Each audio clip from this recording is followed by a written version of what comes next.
Oh,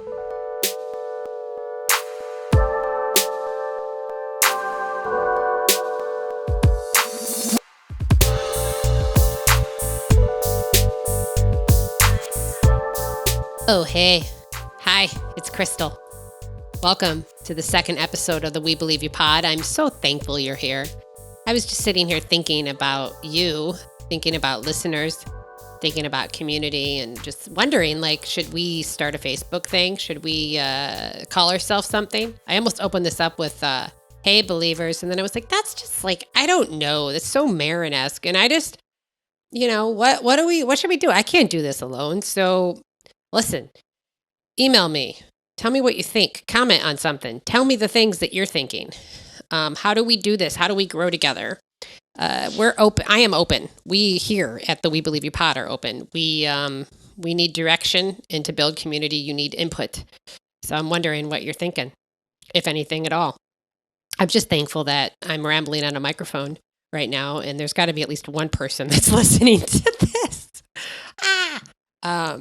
Yeah, just thinking about what we can be together. That's all. Who are we? Who am I? Oh boy, that's a question I ask myself every single day of my life that I'll probably never have an answer to be quite honest. But for right now, please go to We Believe You Pod and all the social medias. Follow us, and we are on Spotify. We are on Stitcher. I do not know if we will be on iTunes by the time this recording goes out, and that's okay. I'm really hoping that we are, and we'll go from there when we are up. But for right now, comment. Tell me the things. Tell me all the things. So yeah, second episode. I am So, each time a guest comes on, it's different energy, it's different holding space for somebody. It manifests, everything manifests different for me, just like it would for you. And we translate different things out of each person that comes on and exposes their vulnerabilities, exposes their story, and shows us who they are.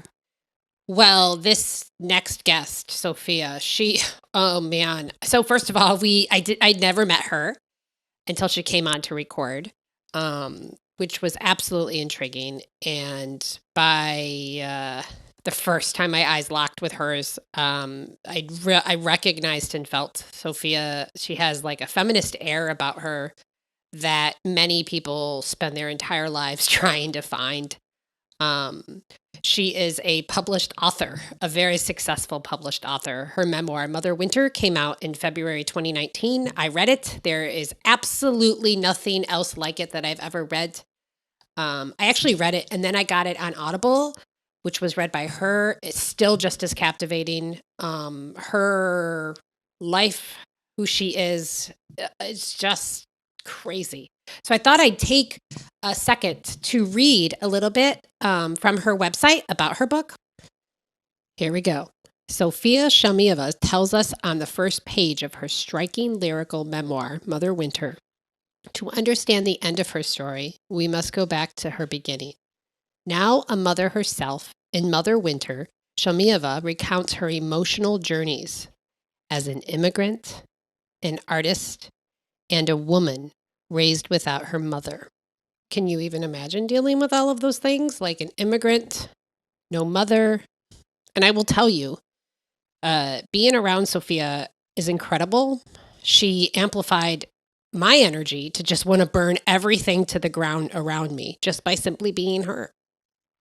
A longing for a mother can do a number on you, I imagine. My mom is present in my life, and I love her, so I don't actually know, but she gets into it, and she gets into it a lot. I thought, since Sophia is a writer by nature and a wonderful one, I would use a quote from her that I found inspiring. I took this from, basically I took this internet stalking Sophia, and I found an interview she did with Bomb magazine. And she said, "My trauma is in my daily life to such an extent that I cannot separate it from the way I drink a beer or cross the street or feel the dull chill of my father's hand when my kids accidentally hit me. Same with my prose. in verse. I write from shame, and I am proud of my shame. I own it like a house without a mortgage. I loved that quote. And I love that she mentioned shame. I mean, hell yeah, Sophia. Hell yeah. Because it's like with trauma comes shame, and there's nothing that you can really do about it except get help, right? And I don't know if it ever goes away for some. I don't know. I think it's up to each individual person and how they process that shame. And there is never a right way or a wrong way to digest it and process it. But I love that she said she's proud of hers, right? It's pretty rad. So before I finally let you listen to her, she's amazing. She does mention a childhood trauma in our chat kind of early on, and I did not ask her questions about that. And I did not ask her questions about that specifically for a few reasons. One is because it's written so beautifully in her book. And I think that's a proper outlet. And honestly, Sophia had a different agenda when she came on. So I wanted to honor all the things that she wanted to get to and hold the space that she really wanted. So we didn't go into too much detail about one specific trauma that she experienced. Please know that you can read about it and you can learn more with getting Mother Winter. I recommend it. And unlike other guests you may hear down the road, Sophia was a full disclosure guest. So that's why I'm using her first and last names in case you were wondering. And if you were wondering, but my hope is that when you're done listening to this, that you too would follow Sophia into the dark woods to burn something down, because I know I would in a heartbeat. She's a badass. And, with feminism comes a little bit of gendered language. So we do use that. Patriarchy is mentioned a lot, as it should be. But I wanted to throw that out there. And I hope that you enjoy it. And I'm so thankful you're here. Thank you so much for listening. And as always, go into this podcast with your hearts open, no judgment. And I love you.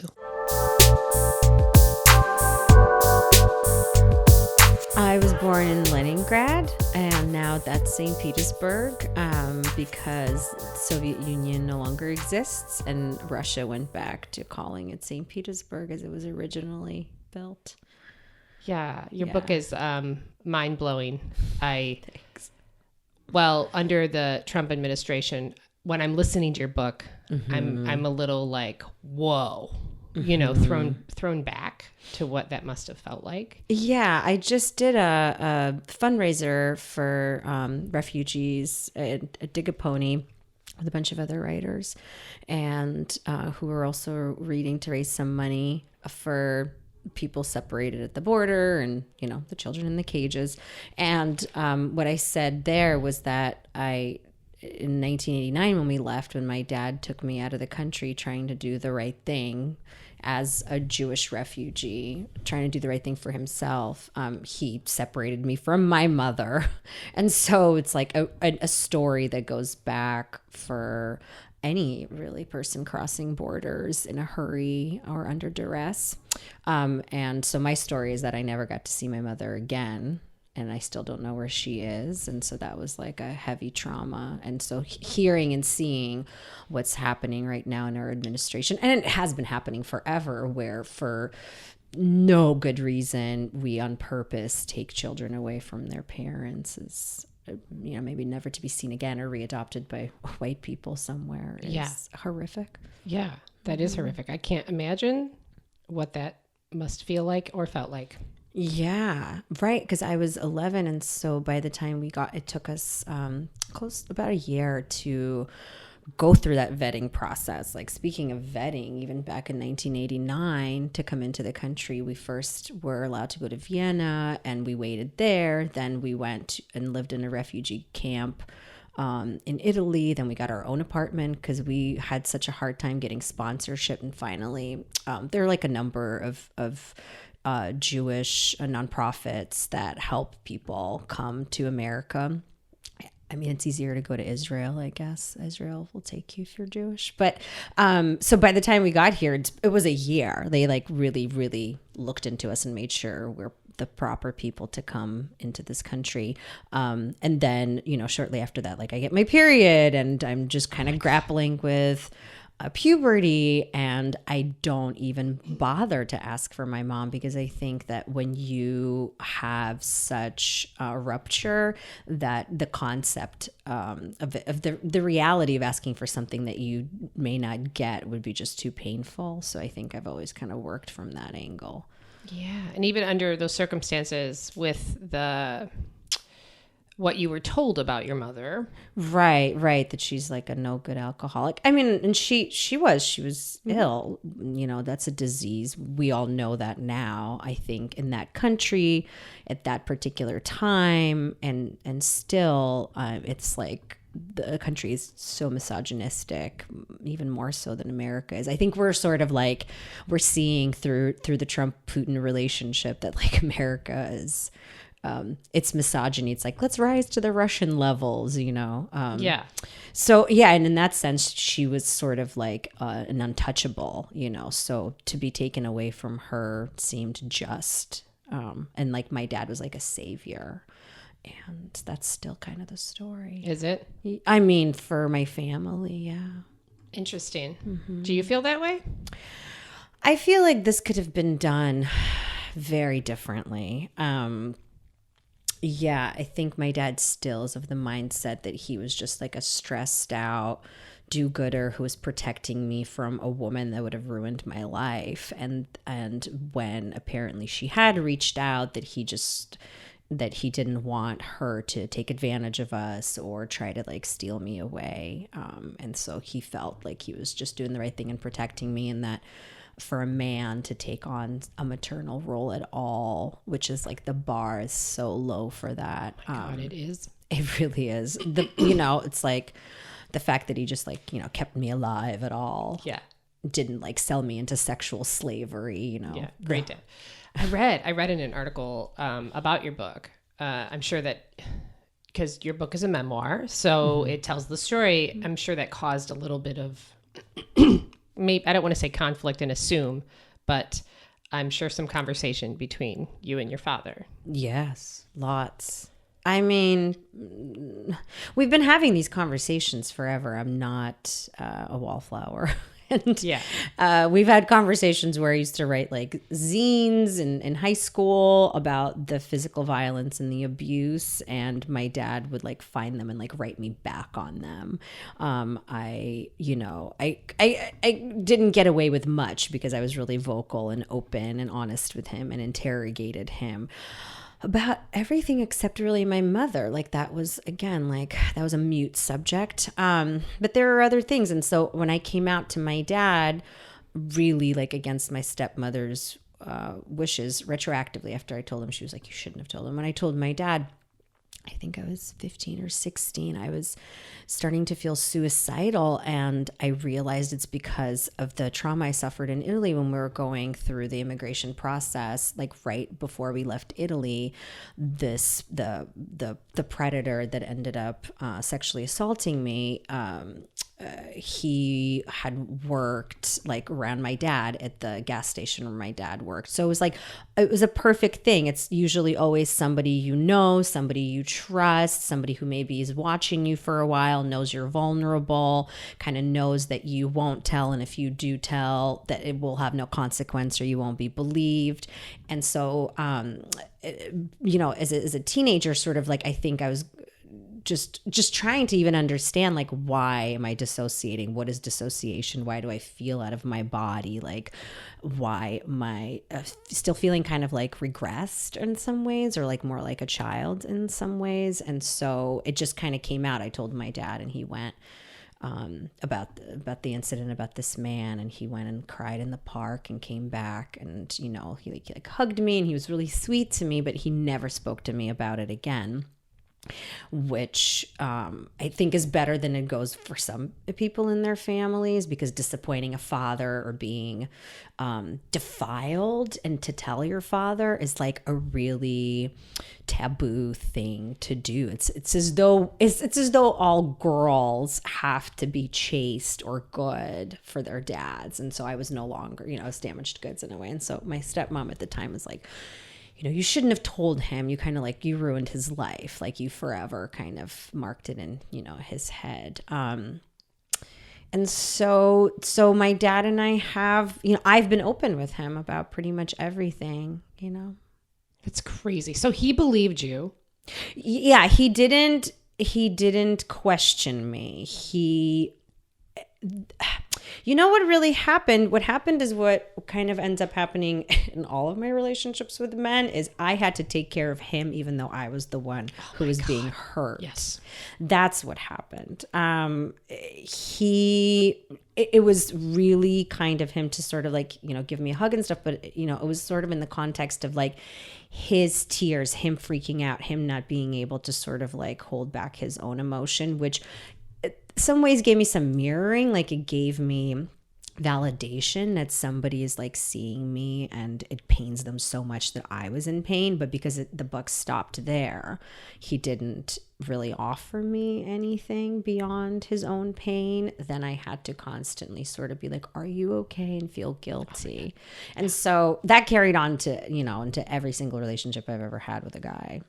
Right, to like try to teach him how to listen or ask questions or be emotionally available, and then they fail, and then you kind of try to make them feel better about that, and they stonewall, and it's a cycle. Cycle. But in reality, what I'm hearing you say is that he physically abused you growing up. Yeah, totally. And that at 11, did the assault happen at 11-ish? So the 11 is when, this man in Italy, this Italian man assaulted me. Yeah. And then you had to leave the country. We left the country to come to America. Within that same year? Within that week. Oh my God. Yeah. Sophia, that's crazy. Yeah. He waited until the end. Yeah. So, it was like a farewell dinner. Right. Yeah. Yeah. And then your stepmom shamed you shortly after that, essentially. Yes. Because it was about your father. Like, that's the pattern. True. Seems to be mostly about. And it is, a lot of men kind of have that.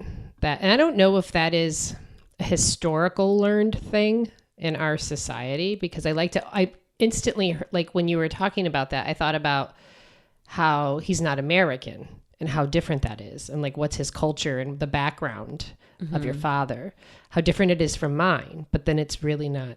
Patriarchy is kind of like a common language everywhere. It's not that different at all. Yeah, it's just language of the oppressor. Yeah. It's really, so then you come here after experiencing all of that. And then what happens? Well, you have a daughter. And I know. What happens is you just kind of get hit by like a train of pimples and hormones and boys and girls being mean to each other. What ended up happening was I became like inadvertently like this marked creature. I went to a Hebrew school where the boys and girls were in separate buildings, but they still like commingled and stuff and still were interested in each other very much so. And so I ended up getting like a reputation as a slut, and there was a lot of like girl on girl like horizontal violence and a lot of like emotional violence, and just we were all kind of sadistic to each other. I was never like like a leader of any kind of pack or anything like that. I was like that kid learning English, and I was just learning how to like bathe properly and like take care of myself and my body a little bit more. I was just always kind of like the smelly kid whose dad was like, whatever, take a bath, and you're like, oh, I have this traumatized body where like I've had, as a child, like I had incontinence and like I wet the bed, and it just really frustrated my family. And at the time, I don't think that they could even fathom the fact that it was my trauma. from my body, because when the man in Italy assaulted me, it really wasn't the first time that I had experienced sexual trauma. So that was like, that's like, was like, we call it compound fuck up, a compound fracture on my body. But so I managed through junior high school, and then it was in high school where I kind of took matters into my own hands and told my dad I will no longer be doing this like good girl thing. I'm not going to be going to a Hebrew school for high school. I just won't do it. And, he threatened me, and there were physical fights. But because he just started NYU himself, he just started college, and he was like kind of overwhelmed. It was already like September, and it was just me and my stepmom sitting at home, so we just like walked over to the high school that I was assigned for, and I ended up going to James Madison, where Bernie Sanders used to go to, and it was awful. It was a shit show. It was like 3,700 people crammed into a ginormous building with metal detectors, where we're just like, it was insane. And I ended up spending 2 years there, like also really feeling heavily traumatized the whole time, either like in a fog or just re-experiencing trauma. And then when I had like my first love, my first boyfriend, and got to, negotiate like what I do and I don't want to do, and feeling pressured to have sex with him when I wasn't ready, I started to sort of come to terms with like what has happened to me and discover feminism at the exact same time. So it really did save my life. I mean, he broke up with me mainly because I wasn't going to lose my quote unquote virginity to him. I mean, whatever. I was a virgin in this way. Right.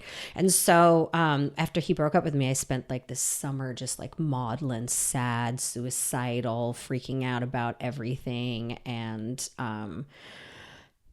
had an experience where I took a ton of pills and tried to kill myself. And really, I tried to kill myself because I was isolated, because I was vulnerable, because I lost community, because I had like nothing to do, nowhere to go, no one to be, no one to talk to about any of this stuff. And so, isolation and yeah, I think it's feeling like not just like an outsider, but like there was never an inside to be. Yeah, like, I'm sorry, you got me. Sense of belonging, like you belong somewhere. Yeah, it's community. Right. Like you have a role. You have a place where people accept you. Yes, and that already you feel like you live in a society where like girls weren't valued, and my boyfriend just wants to, fuck me or own me, or I'm just like either have to be the quiet thing at dinner or whatever. Okay, what year is this? This is 1994. Okay, so we're Kurt Cobain dies. Courtney Love is the villain. We're in 1994. We're in high school. Yeah, and so I felt like even though I was like a really strong, for whatever reason, confident person, even though my dad abused me, he instilled a lot of confidence in me to be a go-getter, like this immigrant go-getter. I had to be better than him, mightier than him. I had to be like Athena. And so I was really traumatized. That summer was like the summer of trauma, but like that's when I came into my own. That's when like I asked to switch, schools, and I went to a school that was an alternative school where there was an actual feminist newspaper that was run from, it was a school that was started in the 70s. Like Spike Lee went there, and a number of people that went on to do great things went there, but it was like really under the radar, like no grades, like it didn't have the pressure that was killing me in society, that was saying like, you know what, there's no reward, there's no center that's going to hold. You are not anything or anyone. You don't belong. We don't care about what happened to you, but at the same time, you have to be good. And you have to like achieve, and you have like in all of these ways. And so there, like I can go in, like I can finally like be a fuck up, and that really freed me. And I wasn't a fuck up in the end. I just was like, I didn't compete in the same, like capitalist jail model system. And I didn't have to be like the pretty girl or the ugly girl. I didn't have to be like the cheerleader or the punk. Like, the kids there were just like, they're all kind of weird and trying, and it was a very, very diverse school in Coney Island, and so we were like a mishmash together.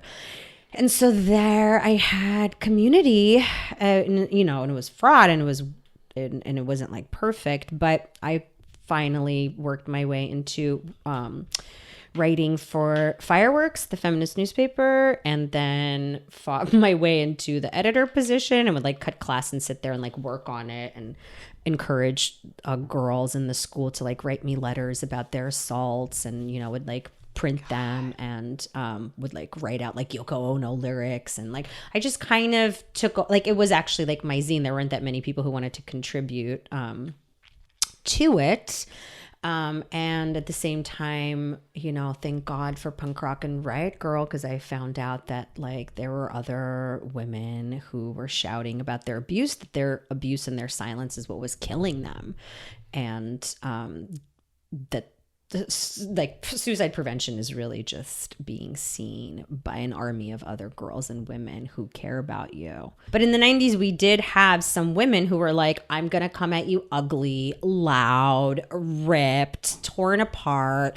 And they were saying that men have been confessing traumas of war and atrocities and the things that they do together for a long time. And we think that they are heroes and we honor them, and we have, you know, we salute them. We have parades for them. And like, where's our parade? Like, we have been devastated by the wars that men have brought back home to us. It's been ongoing. There's never been a time where women didn't have to be like teaching their daughters to not get raped rather than teach the men not to rape.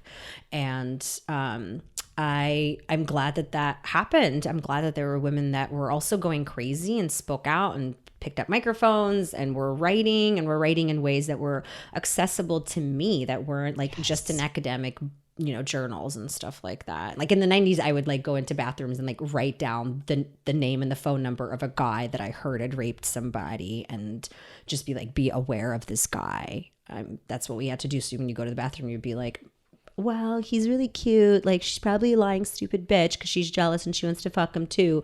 But maybe my like spidey sense will be on. Like, maybe when like I'm blackout drunk with this guy and he's being insane to me, like maybe I'll leave. So that was like my hope. Yeah. No, that's awesome. And then you went to Evergreen? Yeah. So Evergreen is here in Olympia, Washington. And that was like a big, big jolt, cultural shift that I wanted and needed, because the things that were feeding me were mostly coming from the Pacific Northwest at the time. And so I knew that living in New York City, that as much as I loved it and like I felt like a New Yorker, that it just, my personality and everything that I've been through, I just could no longer handle that level of capitalist culture. Like, I wasn't also going to go to NYU and be a striver and like do all those things. Like, I wasn't going to work myself to the bone. I wanted to be like a lazy loser discovering feminism slowly and make my own money in, you know, maybe like not mainstream ways. So then I took up working at a peep show so that I can just like work on the weekends, make the money real quick, get in, get out, and then like have all the time in the world to like stare up at my ceiling or like go hang out with friends and just like live a life, because I felt like I had been working for the man my whole life. Like, I'd been taking care of my father. I'd been, you know, taking care of the household. When I was in Italy as an 11-year-old, I had a job. Like, I stood on the corners and I washed windshields. Like, I was like the mop and squeegee girl. Like, I'd been hustling and, you know, working either at Burger King or babysitting. Like, I just been working since I was a very small child. And so I just sort of wanted to minimize that as much as possible and turn around the labor, the unpaid labor that I did in this world of men sexualizing me all the time, and actually like monetize it for once. And so that made sense to me. That's awesome. I guess. It's awesome that you had such an awareness. I had other women to look up to. I mean, like I did, and it was like in the back of my head, but like I knew that there were other women that had done this, you know, that they existed, and I was sort of mirroring a little bit of what they were doing, but making it my own or making sense out of it in my own ways. And yeah, like we have courage from other women. Like, we have this legacy we need to tap into. Mm-hmm. You're absolutely right. You're absolutely right. So you go to Evergreen, you major in, I'm assuming, writing of some sort? I didn't. I was doing visual art at the time. I did. Yeah, I mostly did visual art. I still paint, still sell paintings every once in a while. I still keep a studio here. Yeah, so I started out in visual art. And then I dropped out, went back to New York, came back. The trauma kept resurfacing and things kept coming back up for me. And at that point, just working in the sex industry, even with my like very feminist lens, still kind of, it both opened me up and closed me off. And so I got to see just how much men hate women on a very different scale. And then I also got to have camaraderie with other women, even though we were in competition with each other, just how much we needed each other and just how much we had each other's backs and all the ways that, we had to perform together or look after each other. Or like, two girl shows like sell more. So if it's like, if I'm eating you out and playing with this vibrator with you, like we'll get more money. And so it's like, there's a lot of collaborative and cooperative play. And so there's like a sense of play in an overly adult world, which, calling it adult entertainment is like interesting because it is the place where, for the most part, the things that men look for are something that's more prepubescent, or you're supposed to dress yourself up to look younger, or we have this daddy culture where like men in their 50s date women in their 20s, which is not just inappropriate but really just creates like incest culture. And so you get a view into this like incest culture in there. And so like the more you act like a little girl and the more you're needy and the more you're just like malleable, the more money you make, like that really like sort of like queen on top, like self-assured woman. Yes. It doesn't really make as much money, right? Really, because there's some men who want to be overpowered. For the most part, they're there to not just consume you, but like to feel like they're better than you. Oh yeah, a lot of ego. Yeah, a lot of yeah, maybe it's ego. Yeah. So you get through school eventually. I eventually got through school. I eventually applied for graduate school and went to the School of Visual Arts and became an art therapist. Awesome. And that's how I figured out, because I was like, I can't do this anymore. Like gave myself an expiration date, and nobody has to have one. There was one of my best girlfriends there, Tasha. I think she was like 50. Like she was doing great. She was actually pulling lots of money on the day shift because she knew psychologically how to deal with the customers and what they needed. But the point for me was that I believe it was 2003 and I was approaching 25 years old. It sounds really young now, but at the time I felt 79. And I was like, yeah, this is it for me. Like, I don't really know what else I kind of want to do for money, but I can't really be doing this anymore. So at that point is when I applied to graduate school, and that saved me.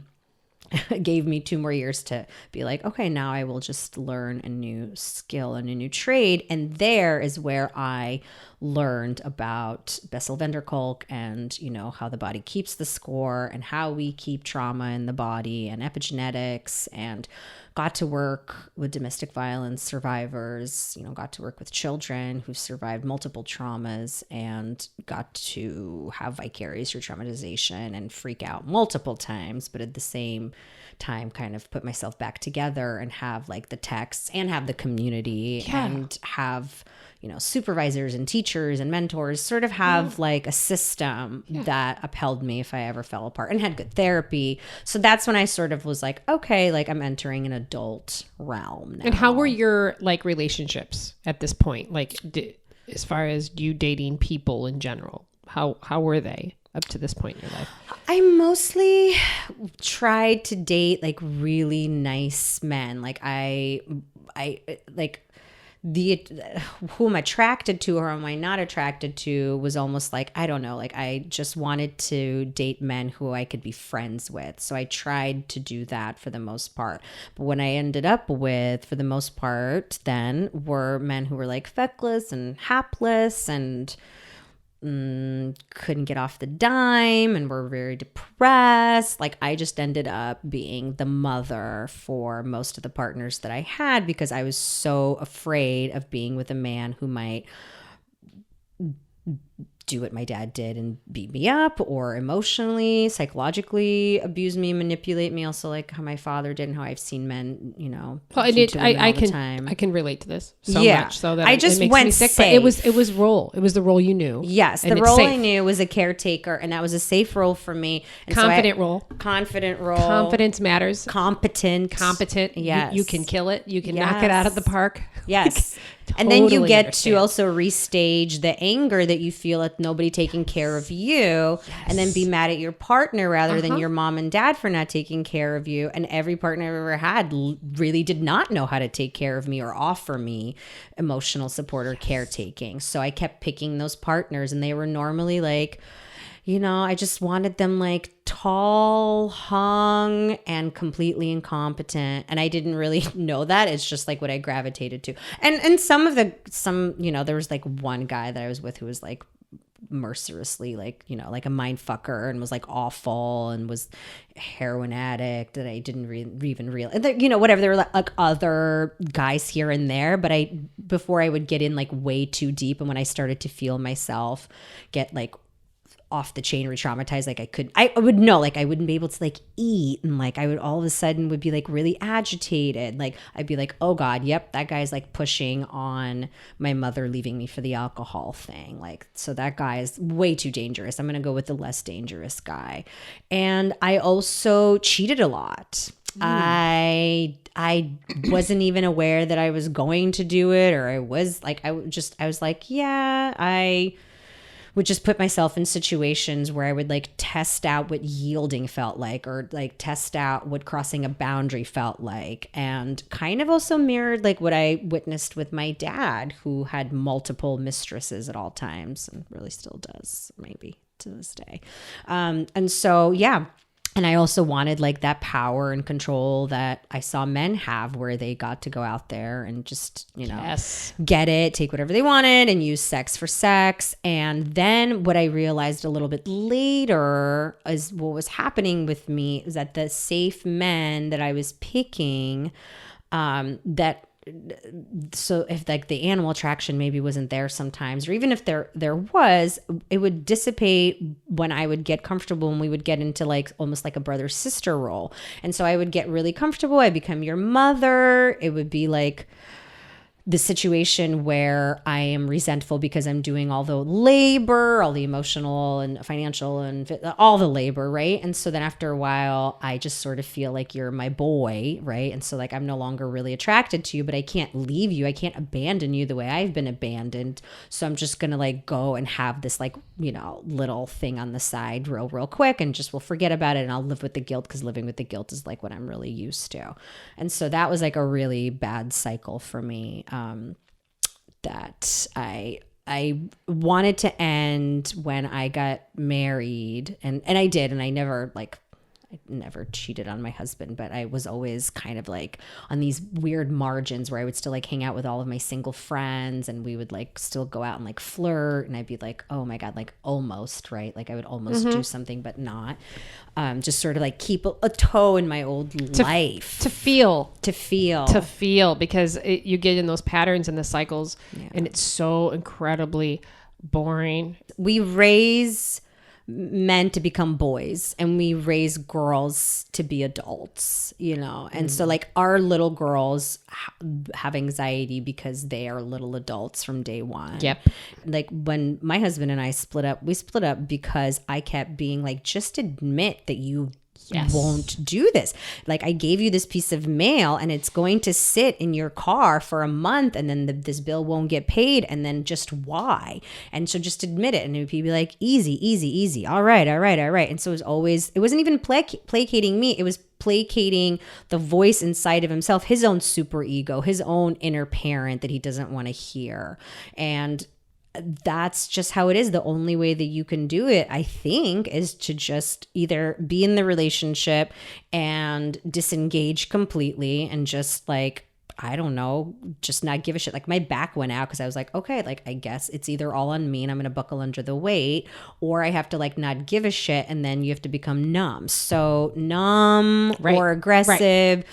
Yeah, when we squabble about the fact that like my husband didn't pick the doctor, he didn't pick the preschool. Oh, yeah. He didn't do any of those things. The fact that we squabble over the fact that those things take a lot of time and that they're really important, and then I would feel really taken care of if he had done some of that legwork and brought it to me and I got to lay back there and eat grapes and pick from A to B to C. That would be great. But we can't agree on that, because then we would have to agree on the trajectory of patriarchy and how we baby men to stay boys. And that's what is happening with this whole entire sexual assault activism.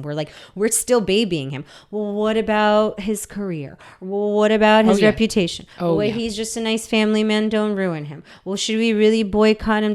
What he did, was it really bad enough? It has to be bad enough, and so we get back into that whole mindset of, unless you were drug into the alley and got to collect the sperm and he's already, the DNA bank already exists for him, it didn't happen to you. And so if you're constantly gaslit or like called names, or if you're undercut at your job consistently, that doesn't really count anymore. So okay. You went through marriage and you are divorced. Correct? Oh my God, we're still not even divorced. Okay. But we've been separated for years. Legality. Yeah, we just, I'm not pushing it because I would have to do all the work, and I hear you. It's really painful. But we are, all but divorced and have been living separately for some odd years. And so I dated during that time here and there, and it was okay. Yeah. And then, I dated a really nice man who didn't work out with. And then I dated, most recently for a year, a man who was just really like unhealthy and maybe like unhinged in a lot of ways. But we had so many things in common. Just even like he grew up in America, but like we both grew up really poor and kind of grew up, his household was a lot more stable than mine. He had a mother growing up, but also like in, parents not together household, and then relying on like counterculture and leaving the house as early as possible to do your own thing. And he has a bookshop. I'm a writer. I read at his bookshop. I met him. I thought, I was like, oh, how bad could this be? He's just probably just a really bad drunk, and that is probably all of it. But, he's a bad drunk who can get away with it in the way that if I was a bookstore owner who was just like a disheveled hot mess, drinking almost every single day with, and being a parent in front of people that way, people would like run me out of town with pitchforks. They would just say like, she's this dumb drunk whore who like can't take care of anything. But he has like a concert of women who work for him for free, basically at all times, who will do his bidding. And position of power. Yeah, I don't know. It's just people want community. Mm-hmm. Yeah, people want community. People want a place to go. People need a cheers. People need like a place where they, can belly up and people know their name and somebody will pat them on the back and be like, hey, like you belong. Here's your sack of grain. Like, here's your thing. And so that's kind of what happens. And was this the first person since your divorce that you fell for? Would you say? Like, I think so. I think the first person that I went out with seriously was a good friend, and he had a crush on me, and so it was sort of like landing more of like in a bed of roses, which was really an awful thing to do to my ex-husband, because he was like tormented and felt left and was abandoned by me. Like I just basically was like, out you go. I'm so angry. And then I started going out with this guy who was a friend, and really I was so fucked up from my husband, like the things that were happening from me and my husband, that any kind of love feelings or any kind of attachment that I felt towards that man were so muddy, and I was so messed up. Like he just let me cry a lot, and I love him for that. But I don't know that like it didn't feel like a free situation that I came into. It literally just felt like, I left I left one jail and went to another jail kind of to just And so with this other gentleman, you let your guard down. And then 4 years later, 4 years later or so, yeah, I just kind of walked into such, like, when I had a lot of time to be by myself, and things with Mike and I were relatively good. And weirdly enough, Mike and I were sort of, this is my ex-husband. His name is in the book, so it's not like I'm revealing too much, but we started to kind of go back and forth too, being like, should we get back together? Should we not? Like, we were having some ambivalence, but underneath that ambivalence, I think maybe his was less, mine was bigger. And so so there was something going on in that front for me too, where I was like kind of thinking like, should I patch things up with him? Like, did he have time to grow up in those 4 years? Like, you know, my kids still, even though all that time went on, they still asked about it. They still wanted us back together. Like, they every night would like be like, we miss daddy over there. They'd be like, we miss mom. So it was like, it was on my mind. But then when I met my, you know, most recent ex-boyfriend, it just kind of, it all fell away because I think he was just that awful. Like, I think I just finally met somebody who was that awful, who was that good at being awful, who was kind of like a narcissist, near sociopath. Yeah. And you were open to receiving love. I mean, that's the thing, is like you were open and you were saying, I'm ready to be vulnerable. I think that's what happened, because when I fell in love with Mike, I was like 25. Yeah. You know, and I actually met him when I was 19 in Olympia. He was, you know, like, I knew him from before, from forever ago. And so like being vulnerable with him was a little bit different. And it happened to me like 15 years ago. And so I had like 15 years of like not really experiencing that. So yeah, I was like wide open. I was like, yeah, like, what's the worst thing that can happen? Like, I would be honored and thrilled to have my heart broken by somebody who's worthy of breaking my heart. Right.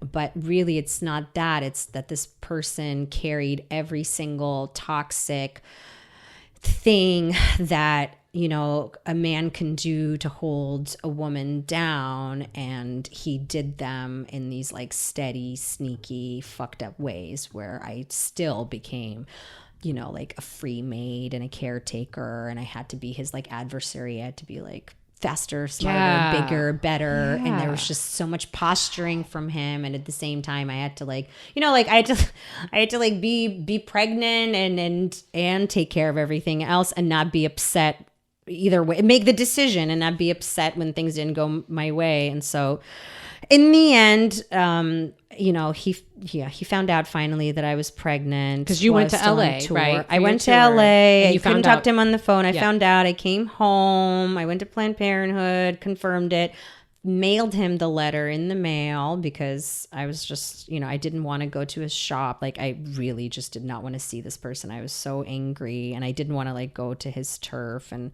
what felt like, you know, right, what was like our turf, like a place where we hung out every day and have this conversation. I didn't know how that would really go. And so, yeah, when he got the letter, he called me. It was just sort of like I was on another tour date. And yeah, it was just sort of like another hapless, helpless man who was like, it's whatever you want to do. Like, I'm here for you. And like, you know, just kind of like asking him where he's been. And he was just, you know, like out gallivanting, like just trying to score pussy. Not like there's anything wrong with going out to get laid, but like he wasn't like sitting at home being like, what do I do? Like he didn't say, how are you? I mean, if he did, it wasn't that. It was, he just wanted to know, are you mine or are you not?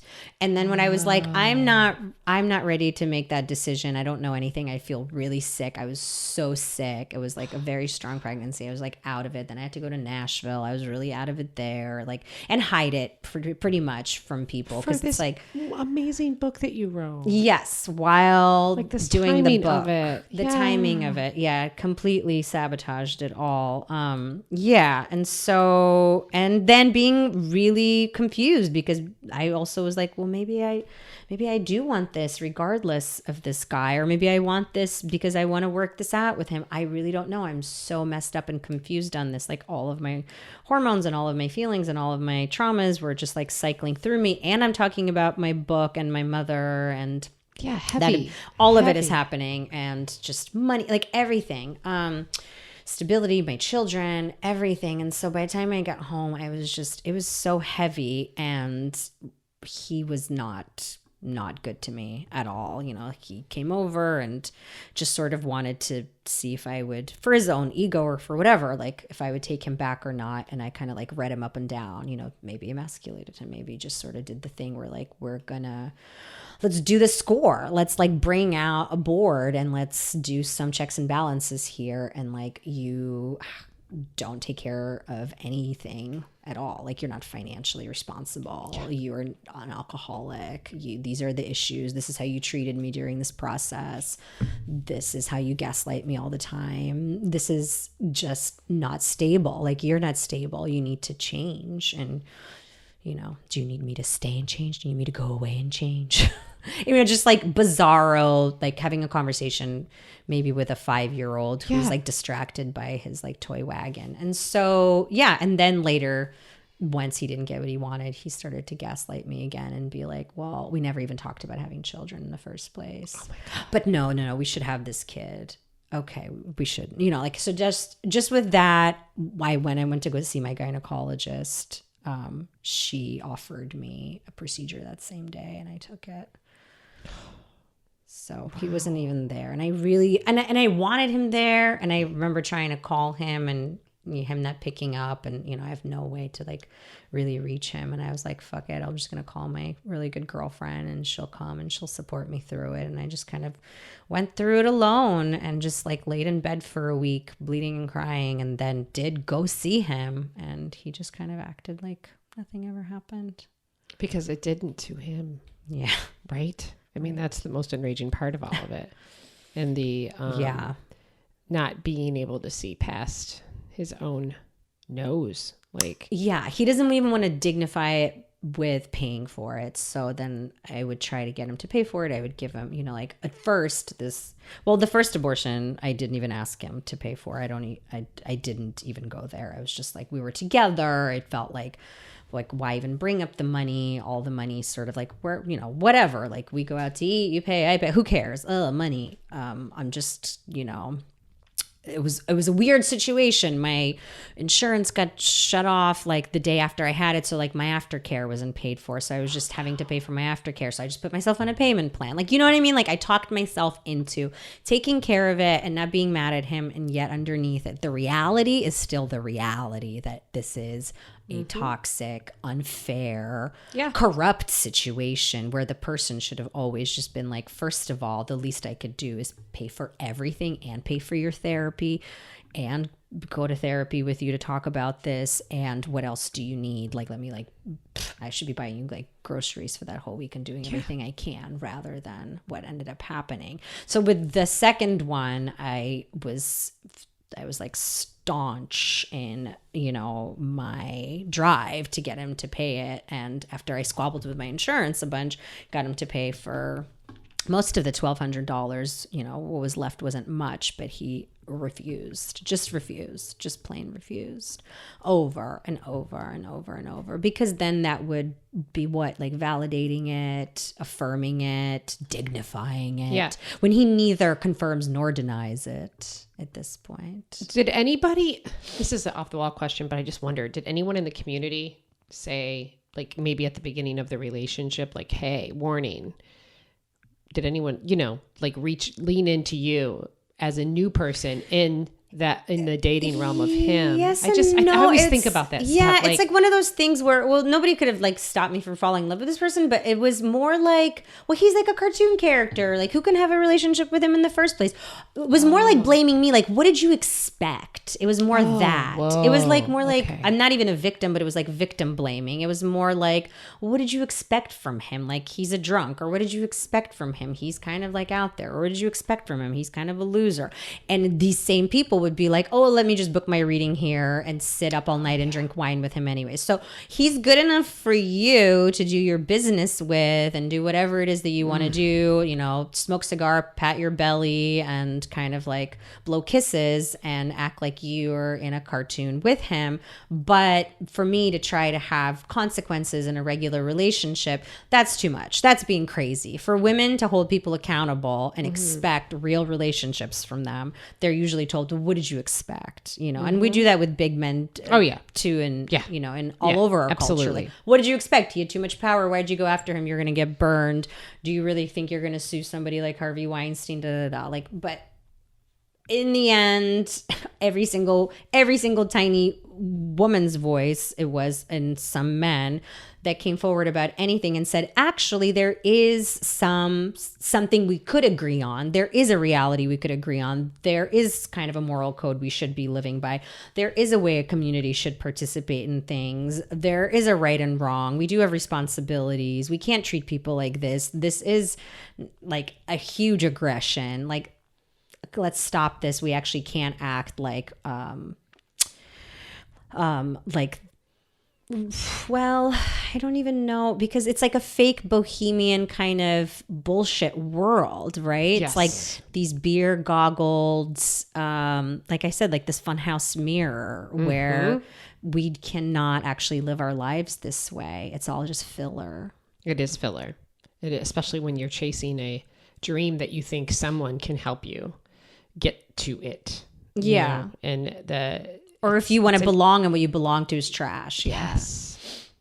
And you don't want to see it. Or because you're 25 and you don't want to see it, or you're 19 or you're 43. Or 43, you're 40. Yeah. Exactly. You don't see it. You just don't see it, because the narrative that we feel and we're telling ourselves in those moments, it's not until afterwards. Yes. Did anyone help you in that that's especially just even with the whole year of dealing with him specifically? Did anyone? Yeah, I did. I actually had Anne in the community and out of the community. I had a number of really amazing girlfriends, some writers, some not, that while they still, you know, participated in that world, and some of them, you know, maybe don't anymore, they would be patient and be like, I could see what you're moving through here. I could see why you feel like you guys belong together, and I could see that he's really bad for you, and I see the way that he's treating you, and I can't even imagine that somebody like you is letting somebody like him treat him this way.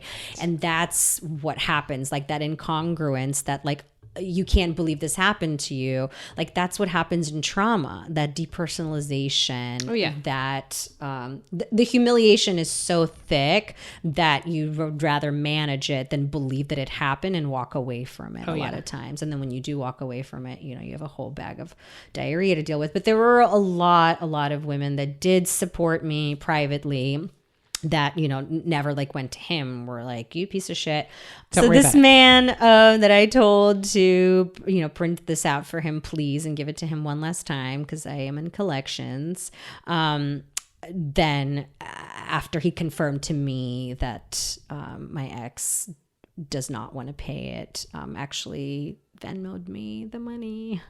Are you kidding me? Which felt like really bad and really good. It felt really bad in this way where I was like, ooh, it's on his own, like without telling my ex-boyfriend anything, and they're friends, and he already does his bidding. So it's like, here's this man who does not leave this toxic culture, does not leave this toxic situation, can't call him out on it, but just kind of goes behind his back to like fix it with money in the best way that he can fix it, that he thinks he's trying to do the right thing. And you know, it is, I guess, the right thing. He's just trying to help, but it also feels like I got paid off with hush money because problem solved. Yeah. Oh yeah. I have money. Not once. I didn't even go there in my head. So was it his money? Or yeah, it was the person who works for free for him answering his email. Like, he paid out of his personal pocket. Because he feels that what my ex-boyfriend has been doing is so messed up. And there were other men that actually came to me during this situation too that were like, I can't, like, I've seen him like in bars being awful while you're in bed recovering from this. It's unbearable. Yeah. But the That beat gives me goes hope. on. Yeah. Yeah. A little bit of hope here Yeah, and there. something. I mean, but I hear you, and you're right. Like, I think understand the what beat you're goes saying. on. Like, it could be hush money, right? It could feel like it's... He didn't mean it that way, but it's like, what it is like, okay, so it ends Like, that problem. And I'm yeah. glad for it because I am a single mother of 2 kids who has to pay my Right. bills. I don't have this extra money. Like, I have to Right. make the money, and it's his money to pay me. He should have paid the whole thing and then some because I took care of everything. At this point, he would have had like a kid to take care of and would have had to pay child support and would have to take care of a baby. But we did not go there. And so, so there's no restitution. There's no restoration. There is no any kind of like justice. There's no conversation. There's no bigger shift within, this city I live in. It's just sort of like another thing that goes unnoticed and untouched because it's private and yucky, where it's really not. It's just like our bodies are not private and reproductive rights are not private, and the way men abuse women financially or reproductively or emotionally or within communities or within these pecking orders, it's not private. It's all our problem.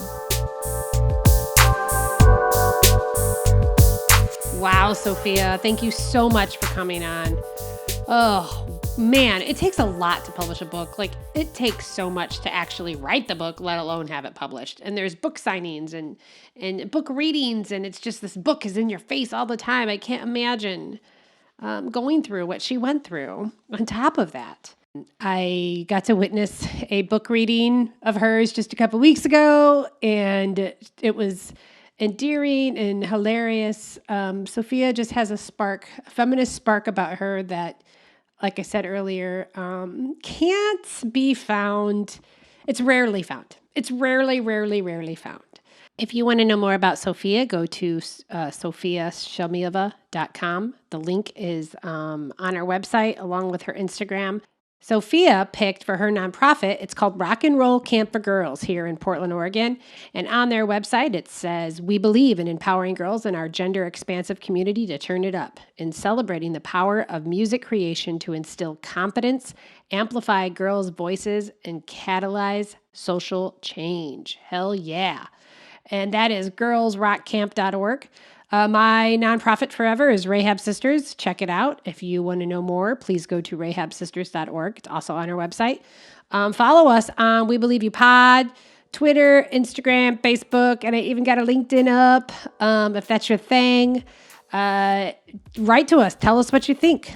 Info@webelieveyou.com. That's we-believe-you.com. Let us know what you're thinking. Yeah, let us know. Should we be believers? Should I start a Facebook group? I don't know. Maybe we're not there yet. Maybe we are. In the meantime, keep those hearts open and lead with compassion. Thank you so much for listening. I love you.